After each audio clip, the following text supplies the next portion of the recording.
اچھا پوچھئے جو کہتے ہیں کہ چلہ لگانا سنت سے ثابت ہے، آپ ان سے لمبی چوڑی حدیث نہ پوچھیں کس حدیث میں ہے کس کتاب میں ہے، آپ صرف اتنا پوچھ لو چلے کی عربی کیا ہے۔ آخر چلہ صحابہ نے لگایا ہوگا، نبی نے چلہ لگانے کا حکم دیا ہوگا، تو اس چلے کی عربی بتا دو۔ مر جائے گا اس کو چلے کی عربی، کیونکہ یہ تو ہندی پنجابی اردو کے الفاظ ہیں۔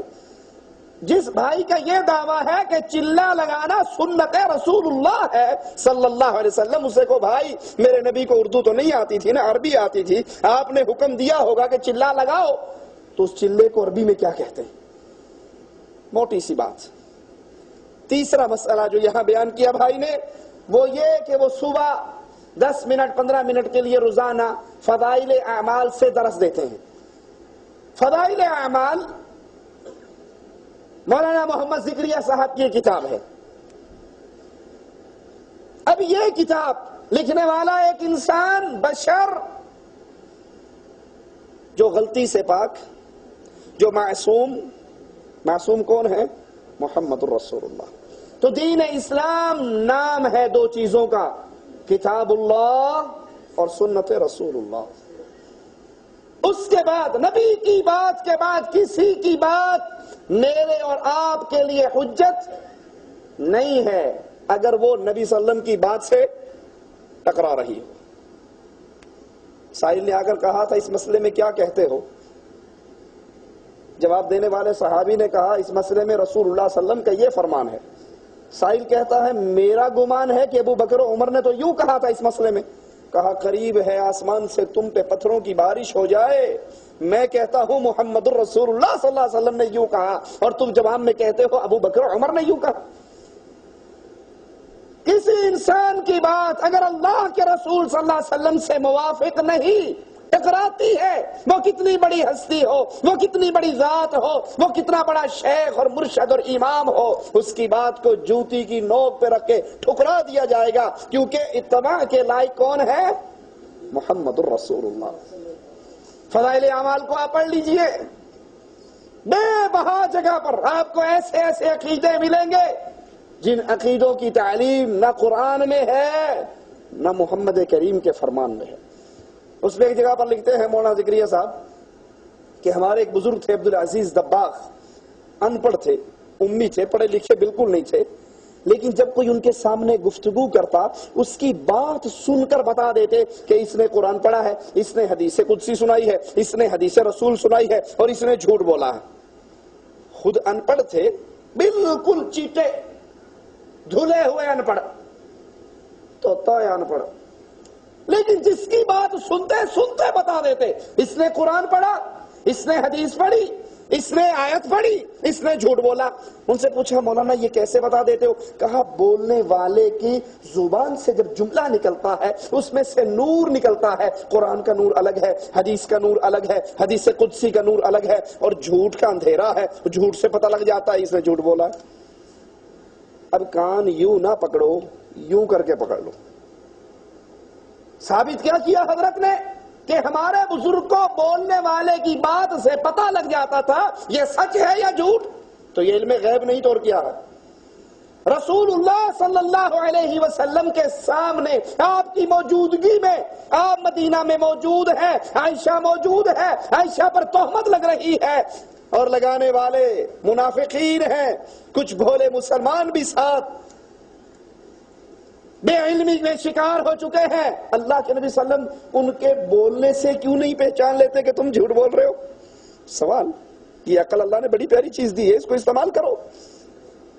یہودیہ گوشت میں زہر لگا کے لا رہی ہے رسول اللہ صلی اللہ علیہ وسلم کے پاس، زہریلا کھانا ہے اور دعوت دے رہی ہے، اور دل میں کیا ہے کہ یہ زہر والا کھانا کھائے گا مر جائے گا، جان چھوٹے گی ہم یہودیوں کی۔ اگر بولنے والے کی بات سے پتہ لگ جاتا ہے یہ سچ بول رہا ہے یہ جھوٹ، یہ طاقت پیروں اور فقیروں میں ہے، اگر اس کو مان لیا جائے تو یہ طاقت سب سے پہلے رسول اللہ میں ہونی چاہیے۔ نبی کو زہر والا کھانا دیا گیا، آپ اس بولنے والے کے جملوں کو نہ پہچان سکے، اس زہریلے کھانے کو منہ میں ڈال لیا، چبا لیا۔ حدیث کے لفظ ہیں، ران نے بول کر بتایا، گوشت نے بول کر بتایا آقا نہ کھائیے، میرے اندر زہر ملا ہوا۔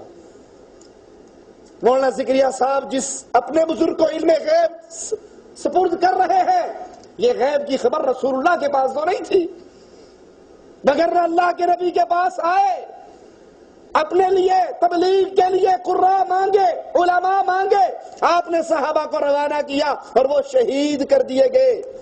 تو آپ کو اس کے بولنے سے اندازہ نہیں ہوا کہ یہ جھوٹ بول رہا ہے؟ یہ اور اس طرح کے بے بہا واقعات جو فضائل اعمال میں بھرے پڑے۔ لکھتے ہیں کہ ایک جماعت عرب کی، ایک جماعت، ایک سخی جو مر گیا، اس کی قبر پہ اس کی زیارت کے لیے گئی، اونٹ پہ سوار ہو کر گئی۔ اب مردے کو جو اندر پڑا ہے، جس کی بیوی بیوہ ہو گئی، جس کے بچے یتیم ہو گئے، جس کی ہوا نکل گئی، جس کو استنجا کرایا گیا، غسل کرایا گیا، کفن دیا گیا، کندھوں پہ اٹھایا گیا اور قبر میں دفنایا گیا، اور یہاں تک اس کو کوئی علم، مولانا زکریا صاحب لکھتے ہیں اس کو قبر میں پڑے پڑے پتہ لگ گیا کہ فلاں فلاں فلاں میری زیارت کے لیے آئے ہیں اور اونٹ پہ آئے ہیں۔ تو مردے کو خیال آیا یہ آئے ہیں اور خالی پیٹ واپس چلے جائیں تو گل چنگی نہیں۔ کیا خیال ہے، وہ قبر پہ آئے تھے یا کسی ہوٹل میں گئے تھے؟ اب قبر والے کے پاس ہے بھی کچھ نہیں کھلانے کے لیے۔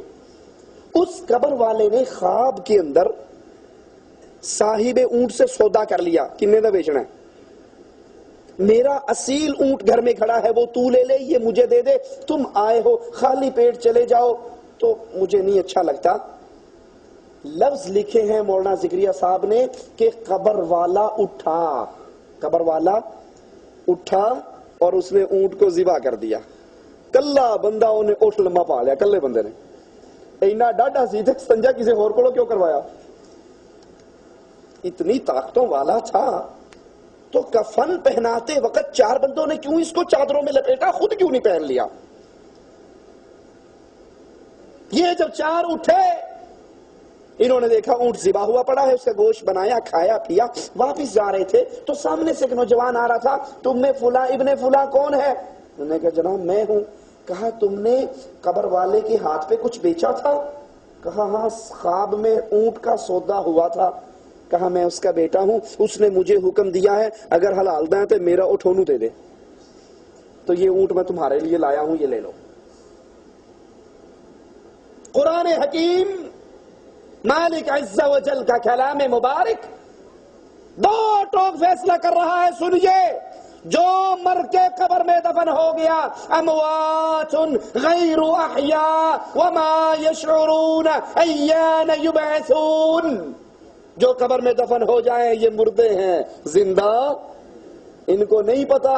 چڑی آئی ہے، چڑا، مرید آیا، مریدنی، اونٹ پہ آئے ہیں، گدھے پہ آئے ہیں، پیدل آئے ہیں، سوار آئے ہیں، ان کو وما یشعرون ایان یبعثون، ان کو تو اپنے اٹھائے جانے کا شعور نہیں۔ اچھا ویسے عقل کی بات سوچی جائے، جو بندہ اپنی قبر سے نکل کے اونٹ ذبح کرنے کی طاقت رکھتا ہے، آگے تفتیش لگی ہوئی تھی، وہ بیگم کو سلام کیوں نہیں کر کے آیا؟ بچوں کو ہیلو ہیلو کیوں نہیں کرایا؟ پولیس بیٹھی ہوئی تھی آگے۔ اس طرح کے عقیدے مولانا زکریا صاحب کی کتاب میں بھرے پڑے ہیں۔ فضائل اعمال مجموعہ ہے ایسے عقیدوں کا۔ تو جو کتاب شرک کی دعوت، لکھتے ہیں ایک بزرگ آئے کہنے لگے جی کوئی پاک صاف جگہ ہے، میں مرنا چاہتا ہوں، کہ اندر آ جا، کھلی جگہ مر جا۔ اندر آیا، غسل کیا، کفن پہنا، غسل کیا، وضو کیا، 2 رکعتیں نماز پڑھی، لمبا ہو گیا، مر گیا۔ مولانا صاحب لکھتے ہیں کہ اس کو غسل دیا گیا، کفنایا گیا، دفنایا گیا۔ جب قبر میں رکھا تو اس نے آنکھیں کھول دی۔ جب اس کی شرمگاہ کو ہاتھ لگ رہا تھا، آنکھیں نہیں کھولی۔ جب کینچی سے کپڑے کاٹے جا رہے تھے، آنکھیں نہیں کھولی۔ جب پیٹ دبا کے گندگی نکالی جا رہی تھی، اس نے نہیں کہا اوکھے کیوں دیو، میں آپ ہمامو آنا، پڑا رہا چپ کر کے، کہا کرو جو کرنا ہے۔ جب قبر میں رکھا، آنکھیں کھول دی۔ وہ اندر رکھنے والے نے کہا سردار آپ زندہ ہو؟ کہا بے وقوف، ہم تو زندہ ہیں، اللہ کے عاشق ہیں، ہمیں موت نہیں آتی، یہ تو صرف ایک مکان سے دوسرے مکان میں انتقال کیا ہے۔